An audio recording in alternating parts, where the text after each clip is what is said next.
Bonjour, bonsoir. Moi, c'est Bichokaeles Mikael Gideon et je vais m'entretenir avec vous sur la génération des requêtes de certificats et leur signature. Au préalable, nous avons eu à créer l'autorité de certificat. Nous allons sans plus tarder passer à la génération des autorités de certificats via cette commande.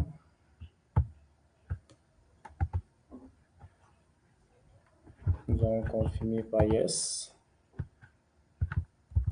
Pareil. On garde le même command name. Cela est fait. Ensuite, nous allons signer cette demande de certificat.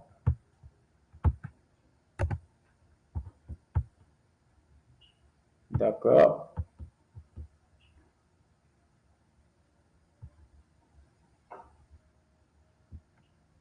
Cela est fait. Après ça, nous allons générer les paramètres identifiellement. Ça prend un peu de temps.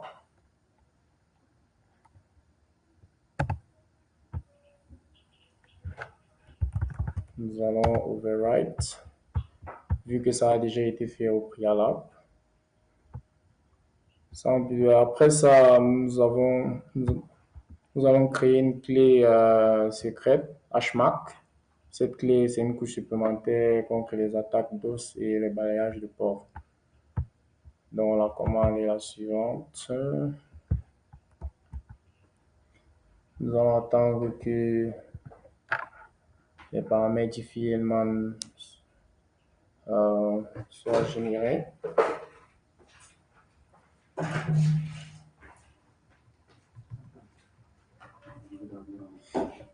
Bon, vu que ça prend un peu plus de temps,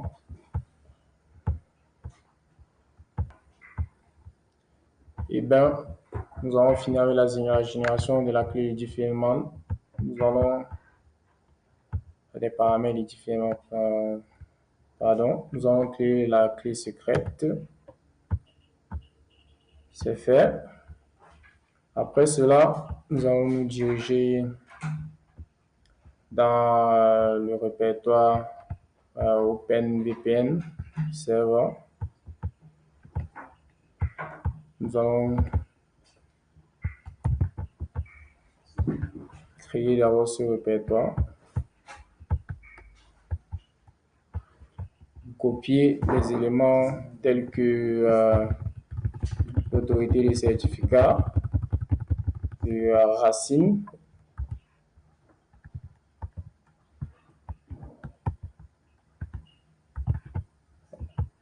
autorité des certificats côté serveur, la clé secrète HMAC et la clé privée.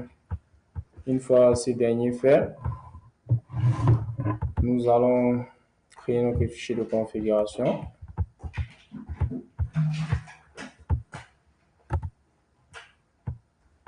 Bon, les éléments ont déjà été insérés au préalable, tels que le port d'écoute, le protocole UDP, les autorités des certificats et consorts.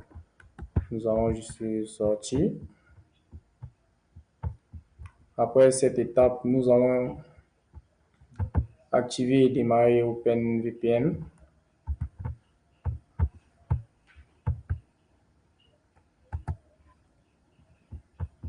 Voilà. Ne pas oublier, nous avons déjà fait ces étapes au préalable pour un souci de temps. Nous allons lancer. C'est fait. Nous allons regarder le statut.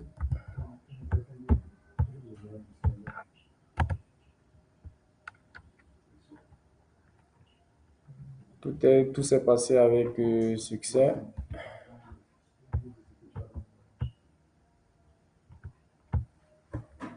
Enfin, nous allons vérifier les coûts du serveur.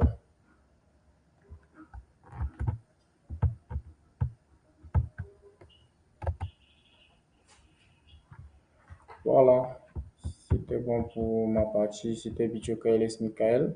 Gideon. Bonsoir et bienvenue dans cette présentation. Moi, c'est Oxopine Alfred.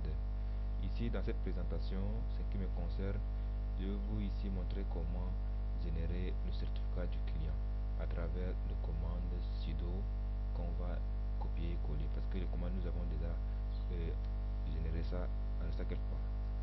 Voilà. Ok. Maintenant, on nous demande de continuer avec le nom commun. Oui, on va continuer avec ces noms. Voilà. Ici, on nous demande de valider, confirmer à travers yes. On va faire une confirmation. On nous demande le mot de passe. Ok, cela est fait. On va donc chercher à copier les éléments nécessaires pour le client à travers des commandes qui sont là.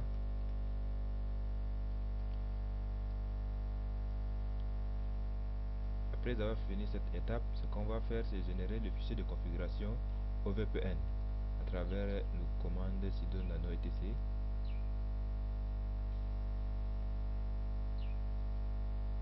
Ok, maintenant dans cette partie, nous allons mettre le contenu du fichier qui sont là.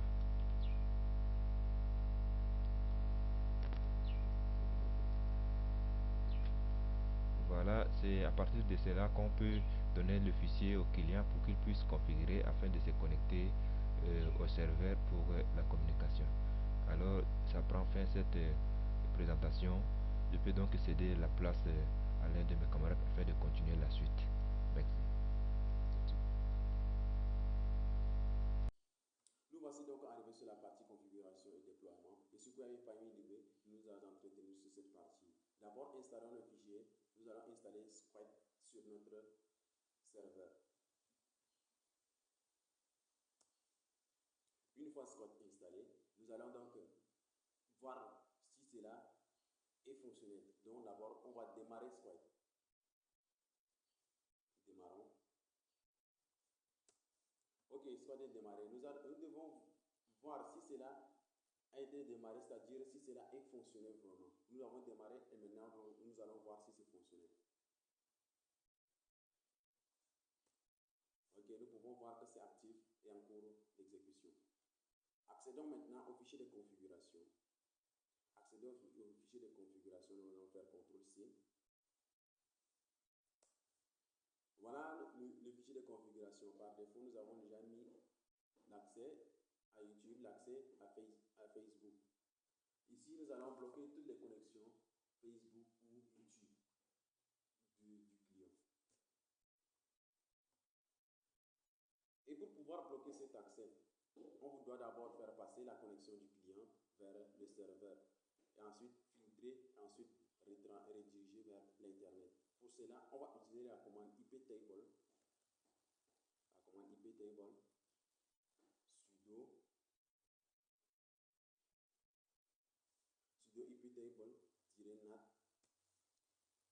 Voilà, nous avons déjà configuré notre Squid.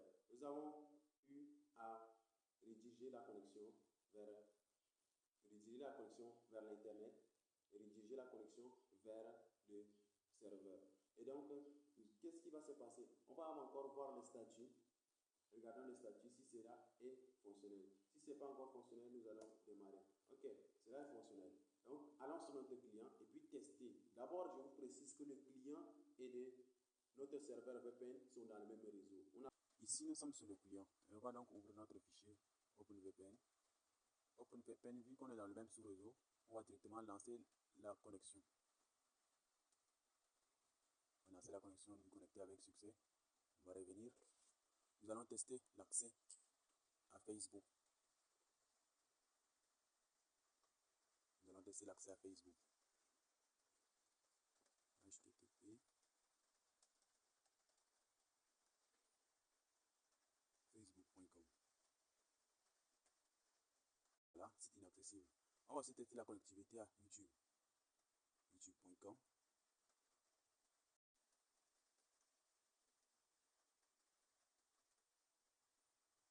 Également la même chose.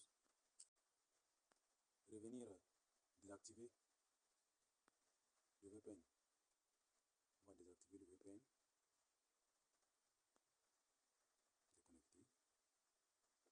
essayer la connectivité aussi. On vient actualiser juste la page. Et on voit que ça passe bien. Donc, bonjour à tous, moi c'est l'étudiant Samuel Simon, étudiant en fac sciences de l'Université de Ngaoundéré. L'objet de ma présentation sera de démontrer la robustesse des clés de chiffrement utilisées pour configurer et déployer notre serveur VPN. Je tiens à rappeler que les différents algorithmes de chiffrement utilisés dans le travail sont, nous avons l'algorithme RSA pour la génération de certificats. Nous avons l'algorithme AES 256 CB pour la génération de la clé d'authentification. L'algorithme Diffie pour l'échange de clés. Par la suite, je vais présenter un script qui permet de montrer la robustesse des différentes clés de chiffrement. Là, le script est lancé. Pour chaque clé de chiffrement, ça va évaluer sa robustesse en termes de temps, en termes de chiffrement ou de déchiffrement.